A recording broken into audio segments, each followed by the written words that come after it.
Yang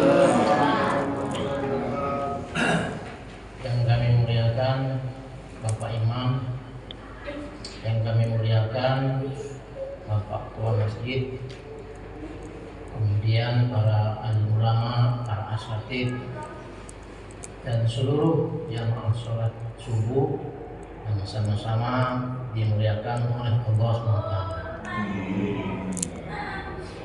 A'udzu billahi minasyaitonir rajim. Bismillahirrahmanirrahim.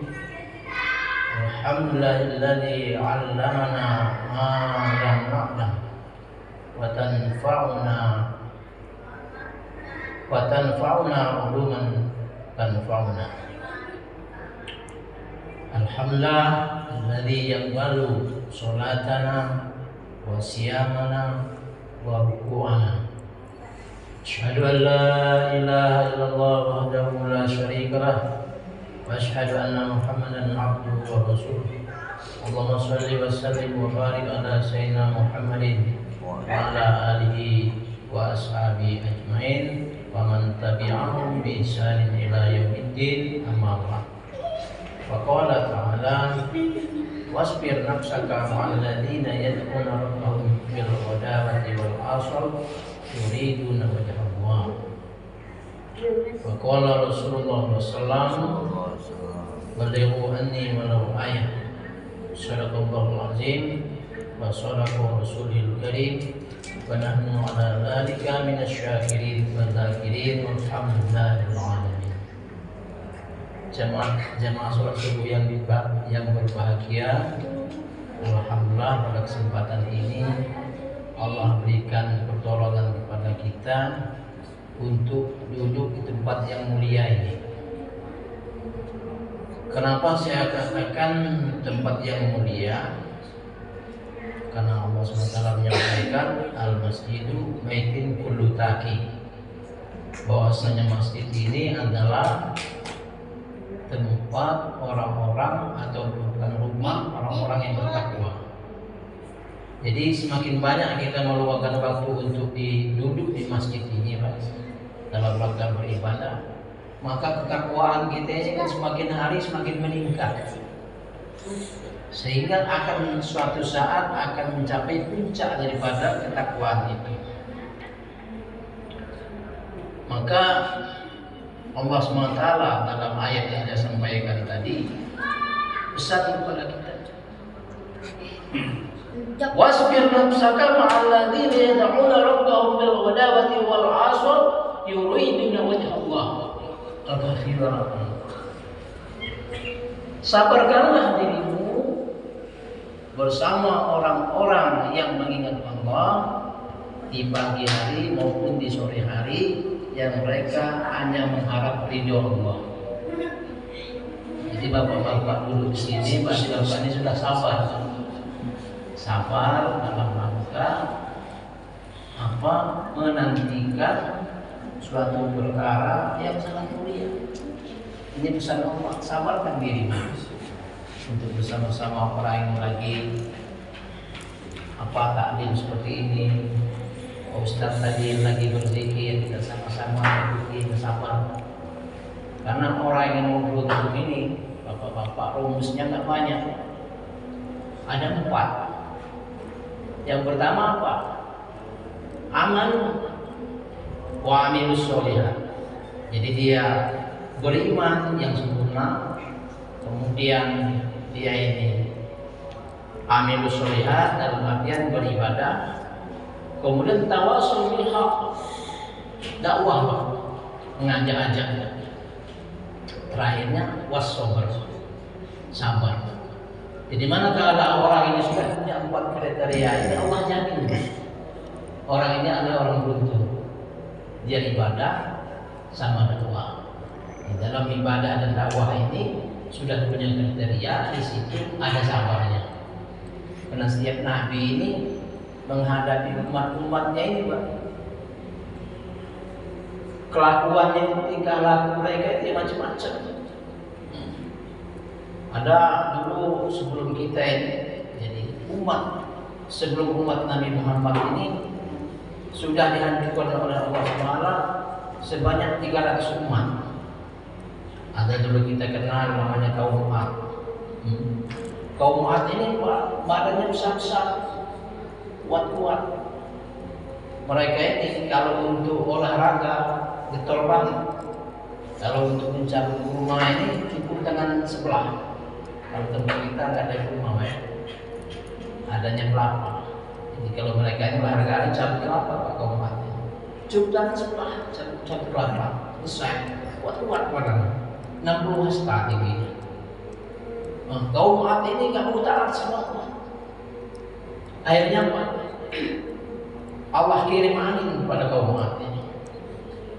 Allah kirim angin, kemudian mereka ini masih kuat juga, nggak mempan angin, masih kuat badannya. Mereka gandengan, akhirnya diangkat angin tinggi-tinggi, mungkin kemudian dihempaskan lagi ke bumi. Hancur mereka kaum Ad. Ada juga kaum Samud. Kaum Samud ini juga orangnya hebat-hebat Pak, ahli teknologi. Kalau kita ini sekarang kan ada gedung tertinggi di Dubai itu 1 kilo Pak, 110 tingkat. Itu belum hebat Pak, karena memang teknologinya dibantu oleh alat-alat. Kalau kaum Samud ini mereka membuat teknologi ini gunung-gunung. Gunung-gunung itu dipahat dijadikan istana, dijadikan gedung-gedung yang mewah. Mereka pun tidak taat kepada Allah. Akhirnya apa? Kaum Samud ini Allah hancurkan dengan didatangkannya hujan batu. Sebelum hujan batu itu nyampe, mereka ini Allah datangkan petir, sehingga telinga mereka ini pecah, kemudian badan jantung mereka pecah, kemudian dihujani sama batu selama 7 hari 8 malam. Lumayan Pak itu hujan batu. Kita hujan biasa sudah repot. Nah, kaum yang seperti ini kenapa mereka ini tidak taat kepada Allah? Maka Rasulullah menyampaikan supaya dunia ini kuat dengan 4 komponen. Apa saja itu? Kiwam dunia bi arba'ati asya. Bi ilmil ulama, bi adil umara, wa sakhawatil aghniya, wa bi da'watil fuqara. Rasulullah SAW sampaikan bahwa dunia ini akan kuat manakala ada 4 komponen. Yang pertama kata beliau, dengan ilmunya alim ulama. Yang kedua, dengan adilnya pemerintah. Yang ketiga, dengan dermawannya para orang-orang kaya.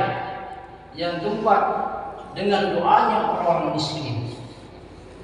Maka saya tertarik dengan satu kisah, ya, di mana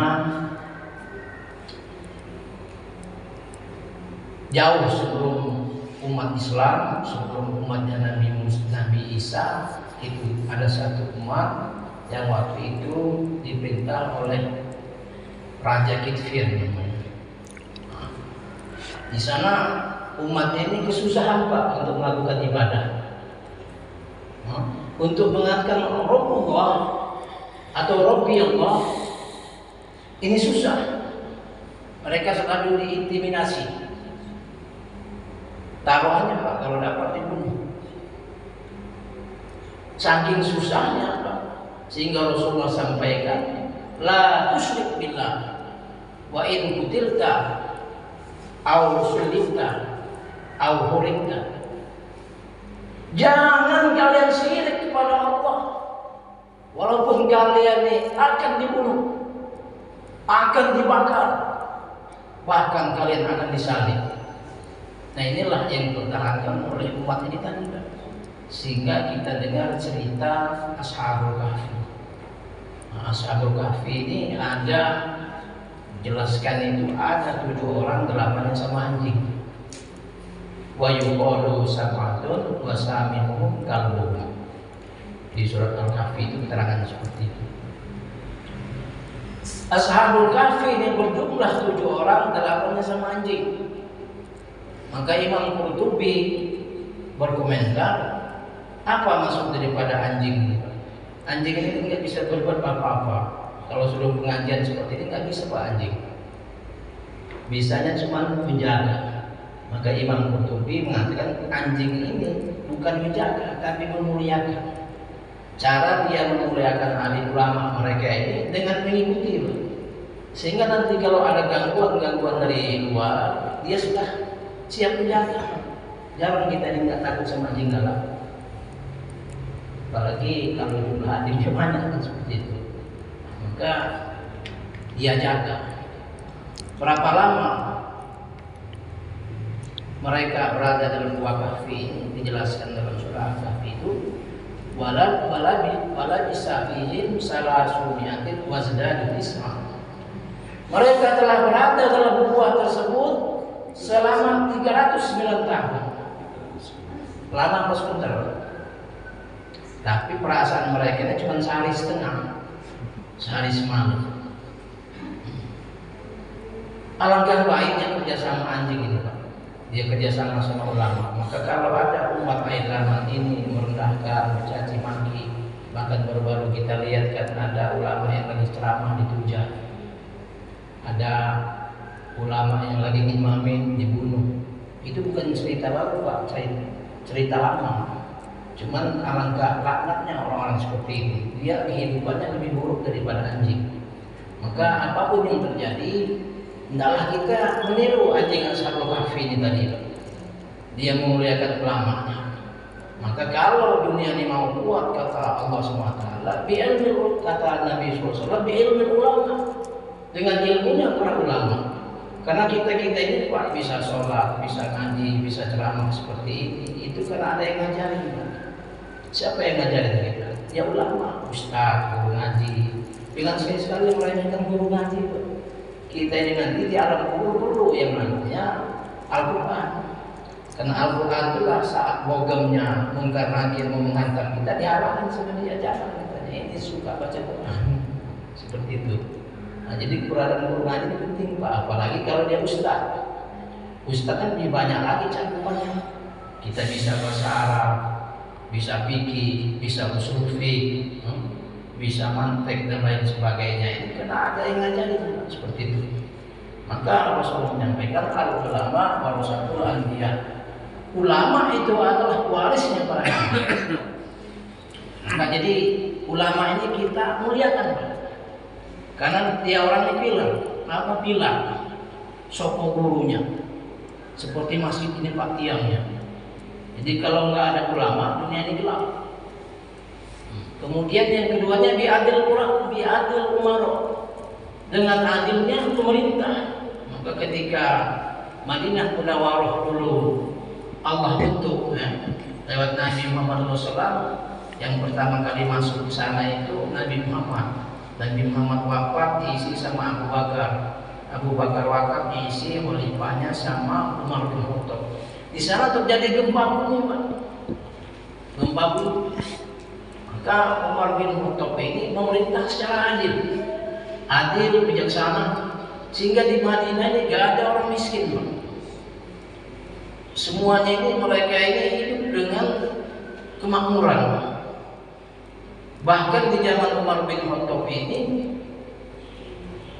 tidak ada lagi orang-orang yang merasa pemerintah itu zalim. Tidak ada. Semuanya tercukupi. Patroli beliau sendirian. Nah, ketika terjadi gempa ini di Madinah, ya, kira-kira kalau mau tergempa sekarang 8, skala Richter ya. Seperti gempanya di di Jepang, di Merapi dan lain sebagainya. Kuat gempanya. Sehingga Umar bin Khattab ini hentakkan kakinya Pak ke bumi. Sekali hentak gempanya langsung berhenti. Bahkan para ulama katakan gempanya di Madinah ini tidak akan terjadi lagi sampai hari kiamat. Jadi kalau pemerintah ini sudah berwibawa, sudah mengayomi para ulama, sudah mengayomi masyarakat yang kecil, kita ini lempeng Pak, enak hidup. Ya tahu? Kalau kita lihat kurang apa tempat kita ini Pak, emas kita banyak, Kemudian lautan kita luas, menghasilkan ikan. Minyak bumi tiap hari Pak keluar. Tapi masih ada aja Pak, istilahnya penduduk-penduduknya yang kelaparan. Kalau kita ke Bambu Kuning tuh Pak, Bapak perhatiin nggak Pak di tengah-tengah Bambu Kuning? Udah orang yang nggak sholat, tiduran di pinggir tangga. Ada nggak yang perhatiannya Pak? Nggak ada kan Pak ya? Tugasnya apa itu Pak? Kalau kita nggak kuat tugas itu, harus pemerintah yang turun di sana. Diambilin orang-orang gila di sana itu kan. Kemudian orang-orang yang tiduran di emper-emper itu diambil Pak, disiapkan tempatnya, kasih makan mereka itu. Nah inilah yang penting bagi kita ya. Adilnya pada pemerintah, sehingga agama ini bisa berjalan luas Pak, dan luasa. Kita mau ke masjid nggak takut-takut, nggak takut mau ada yang nembak, nggak takut mau ada yang nujah dan lain sebagainya, aman Pak. Jadi demi pemerintah seperti itu. Nah, kemudian yang ketiganya itu apa, bisa khawatir aghnia, dengan dermawannya orang-orang yang kaya. Kalau orang-orang yang kaya yang sudah dermawan Pak, yang miskin ini bisa terorganisir Pak, nggak miskin-miskin banget ya. Nah sekarang ini kita coba lihat orang-orang miskin makan aja nggak bisa Pak. Mungkin karena faktor dia malas dan lain sebagainya, tapi itu tugasnya orang-orang kaya. Maka kita kepingin arah orang-orang dermawan seperti Utsman bin Affan. Utsman bin Affan itu pernah menyedekahkan 700 ekor unta di Jagabaya. Ada kita dengar Pak, orang sedekah 700 ekor unta? Belum Pak? Kita doakan Pak. 700 ekor unta ini beserta tunggangannya, artinya ada muatannya. Entah itu muatannya pakaian, entah itu muatannya beras. Utsman bin Affan sumbangkan untuk keperluan perang Badar. Maka kita ingin Pak muncul orang-orang Islam yang kaya tapi nggak bakhil, ya. Karena kalau orang kaya yang nggak bakhil, dunianya menangis Pak. Banyak yang perlu pertolongan orang-orang kaya. Maka Rasulullah sampaikan, tasaddaqu ala bitam. Bersedekahlah kalian, kata Rasulullah SAW, walaupun hanya sebiji kurma. Nah, kalau kita beli sebungkus kurma berapa biji Pak? Mungkin 2 bulan kan? Nah ambil satu sedekahin. Tapi kalau sedekah 1 biji kurma terlalu pelit Pak, ya paling tidak 10 bungkus kurma itu. Pelit amat sebiji kan, seperti itu. Seperti bapak punya kelapa 1 pohon, ngasih orang cuma 1, kan nggak sejinjang Pak, kasih seperti itu. Standar. Maka yang keempat kata Rasulullah, kalau dunia ini ingin kuat, bida'watil fuqara, dengan doanya orang-orang miskin. Maka Nabi SAW ini selalu berdoa, Allahumma ahini miskinan, wa abisni miskinan, wa surni yawmal qiyamati ma'al masakin. Wahai Allah, hidupkan aku dalam keadaan miskin, kemudian matikan aku dalam keadaan miskin, dan nanti pada hari kiamat, ya Allah, bangkitkan aku bersama orang-orang yang miskin. Sebab Rasulullah miskin, tapi bukan kategori miskin Pak, zuhud. Zuhud ini artinya dia menyederhanakan kehidupan. Beliau tidurnya cuman beralaskan tikar dari pelepah daun kurma, sehingga kalau beliau tidur ngecap di belakang ini. Kalau kita model sekarang tidurnya enak Pak, spring bed. Spring bednya tebalnya 1,5, kasurnya tebalnya sekilan. Tapi kenapa? Tapi kita ini Pak keterlaluan. Kadang-kadang tidurnya sudah enak, tahajudnya molor Pak. Seperti itu. Tahajudnya bablas sampai jam 4. Jam 4 baru tahajud. Kadang-kadang bablas nggak tahajud sama sekali. Padahal di sana besar. Wa minal laili fatahajjat bi nafilatan asa ayat asa rabbuka maqaman mahmuda. Surah ayat 29. Dan pada malam hari hendaklah kalian bangun untuk sholat nafil. Maka Allah akan mengangkat derajat kalian ke tempat yang mulia. Maka perlu ini Pak, walaupun kita mungkin tarawih tadi didahului dengan witir. Nah para fuqaha bersepakat witirnya boleh dimajukan, boleh diundur. Nah, boleh kita kerjakan setelah isya atau seperti tadi malam setelah kita sholat tarawih. Boleh juga kita akhirkan. Ketika kita selesai sholat nafil, sholat tahajud, sholat hajat, sholat taubat dan sebagainya, tinggal dua pilihan aja Pak, mau awal mau akhir. Yang nggak bagus pilihan ketiga, dia nggak sholat witir seperti itu. Nah, maka dalam kehidupan kita ini ada dua saja Pak rumusnya. Kita ibadah sambil dakwah. Nah, kalau umpamanya kita baru ibadah saja, dapatnya baru separuh Pak, 50-50 namanya, baru 50%. Nah, ada itu di dalam surat Luqman ayat 17, bagaimana Allah menjelaskan kepada kita, ya bunayya aqimis shalah wa'mur bil ma'ruf wanha 'anil munkar fadzalika min azmil umur. Wahai anakku, kata Luqman, tegakkan sholat, perintahkan yang ma'ruf, cegah yang munkar, dan hal itu adalah perbuatan yang sangat diutamakan. Maka kita lihat nabi-nabi ini tidak cuma ibadah Pak. Nabi Muhammad ibadah ada dakwahnya, Nabi Isa juga ibadah ada dakwahnya. Mereka punya kaum namanya kaum Hawariyun, membantu Pak. Kalau Nabi Muhammad kaumnya Ansor, Muhajirin Ansor kerjasama Pak, sehingga hidayah bercurah-curah di Madinah Pak. Siapa yang nggak kenal Madinah Pak? Yang dulunya kotanya kota Yasrib, kota ta'un kalau bahasa kita ini. Kota ta'un itu kota penyakit. Kalau kita kena penyakit pagi Pak, siang hari tinggal ta'un. Kalau covid ini belum ada apa-apa, masih bisa ditawar-tawar. Tapi itu enggak. Kerjaan orang Madinah ini gelut, merampok, memperkosa, sehingga wanita-wanita mereka ini dihinakan. Nabi Musa juga begitu, punya kaum, tapi Nabi Musa dakwahnya Masya Allah Pak, susah lagi daripada kita menghadapi Fir'aun. Fir'aun ini tangan besi Pak, kalau salah itu sama dia langsung dibunuh Pak. Nggak usah kita yang istilahnya pelanggaran berat sama Fir'aun, tukang sisirnya saja masih itu cuman nyisirin anaknya Fir'aun, baca bismillah, bismillahirrahmanirrahim, dan kedengar sama Fir'aun, digoreng Pak di wajah. Apalagi yang mau istilahnya subversi Pak ya, kudeta sama Fir'aun, wah lebih susah lagi Pak. Maka Nabi Musa ini dia ibadah campur dakwah, bahkan dakwahnya di lautan. Kita dengar ceritanya itu beliau berjalan sama Nabi Khidir mempelajari ilmu hikmah. Nah kita ini juga Pak belajar ilmu hikmahnya nggak lama-lama Pak, 3 hari. Nanti di saat 3 hari itu ada perubahan Pak. Yang dulu kita malas ke masjid, kawan-kawan kita banyak preman Pak. Ketika kita buat dakwah di Bengkulu, itu ada 200-an preman Bengkulu itu masuk Islam. Bukan masuk Islam, tobat Pak, masuk masjid, taat masuk masjid. Kelakuannya macam-macam Pak. Ketika kita buat taklim ini langsung mabuk ada, tapi setelah mabuknya saya sudah enak lempeng ya. Ada lagi kita lagi buat taklim ini susunya keluar Pak.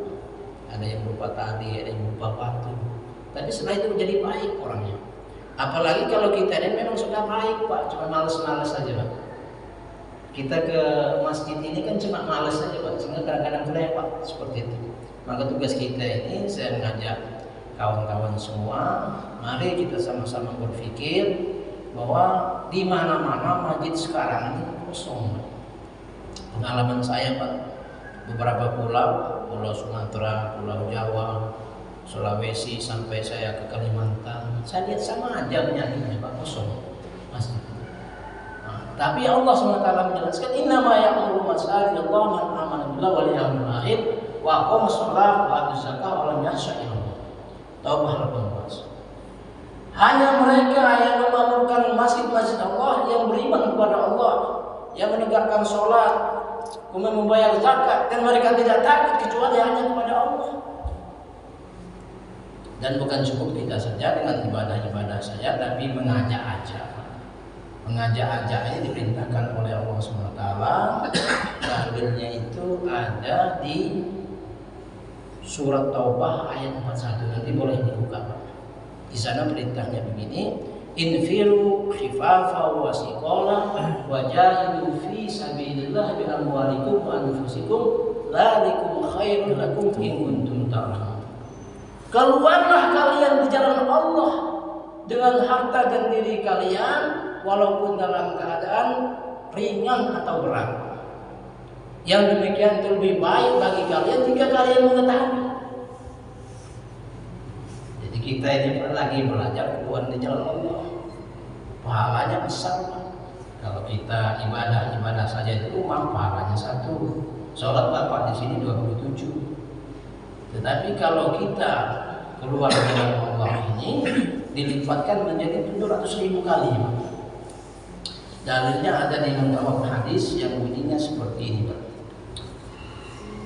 Rajulun wa qala hadhihi naqatun fi sabilillah.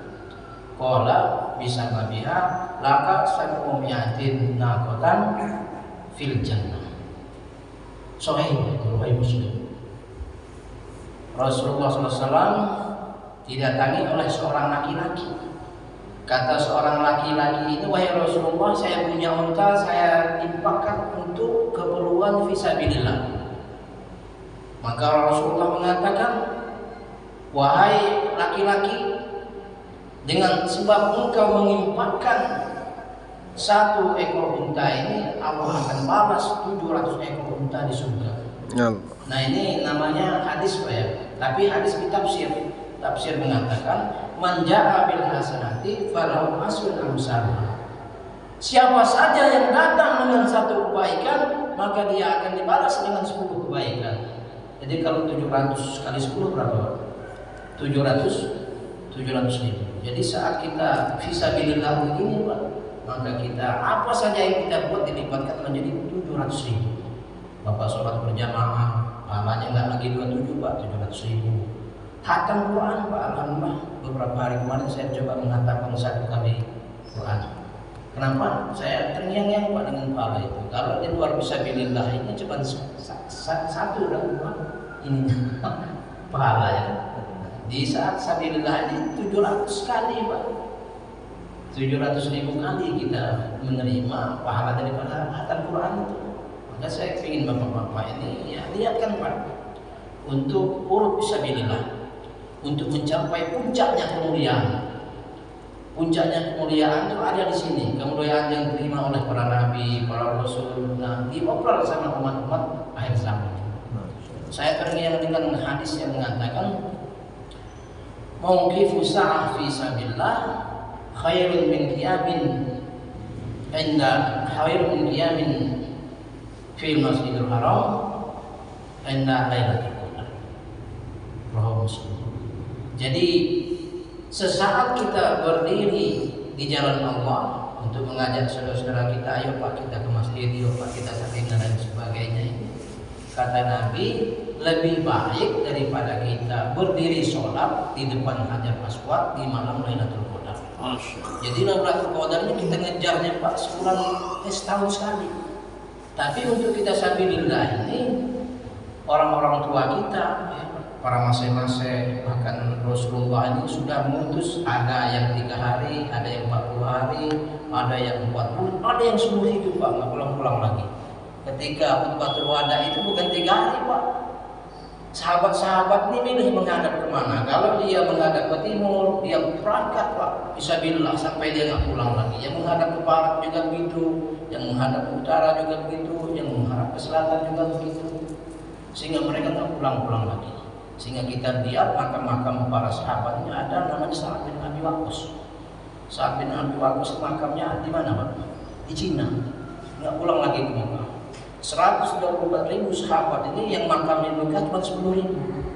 Nah kita kepingin Pak dapat kemuliaan seperti ini. Ada namanya Sayyidina Akasa. Sayyidina Akasa itu Pak, insya Allah ini benar-benar ayat Allah. Makamnya ada 2 ekor. Desanya namanya Kertajaya, kemudian kecamatannya Negara 2 ekor. Tapi ditambah Tuhan Junjungan namanya. Mudah-mudahan beliau ini bukan sahabat-sahabat dulu yang pernah ketemu jumpa sama Allah, beliau berakhir di kue kanan, namanya Sayyidina Akasa. yang beberapa malam kemarin diceritakan itu dia ingin berpelukan sama Nabi. Kita lihat semua Pak ya, dan sama-sama niat untuk ibadah dan dakwah. Jadi intinya kalau kita sudah ibadah baru dapat separuh. Kalau ingin sempurna, dia kita tingkatkan 50% lagi dengan dakwah. Seperti itu. Saya yakin bapak-bapak semua nggak pingin yang separuh-separuh Pak. SD kalau separuh enak nggak enak. Kita umpamanya mau ke Mekah cuma separuh, baru sampai kita di Sri Lanka sana, kita pulang lagi nggak nyampe ke Mekah. Supaya nyampe benar Pak kemuliaan kita ini, kita hendaknya sisihkan waktu kita untuk urut fisabilillah.